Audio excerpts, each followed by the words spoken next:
एक दिन राजू स्कूल जा रहा था। रास्ते में उसने देखा एक छोटा सा पपी बारिश में कांप रहा था। राजू से उसकी हालत देखी नहीं गई।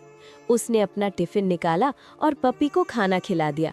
कुछ लड़के दूर से ये सब देखकर राजू का मजाक उड़ा रहे थे, लेकिन राजू ने उनकी बात पर ध्यान नहीं दिया। तभी अचानक वो लड़के राजू का बैग छीनकर भागने लगे। राजू घबरा गया, लेकिन वही छोटा सा पप्पी जोर जोर से भौंकता हुआ उनके पीछे दौड़ पड़ा। पप्पी को देखकर लोगों का ध्यान उधर गया। डर के मारे लड़कों ने बैग गिरा दिया और भाग गए। राजू ने अपना बैग उठाया और पप्पी को गले लगा लिया। उस दिन राजू समझ गया, जो दूसरों की मदद करता है उसकी मदद ऊपर वाला जरूर करता है। अगर वीडियो पसंद आया हो तो लाइक, सब्सक्राइब, कमेंट कीजिए।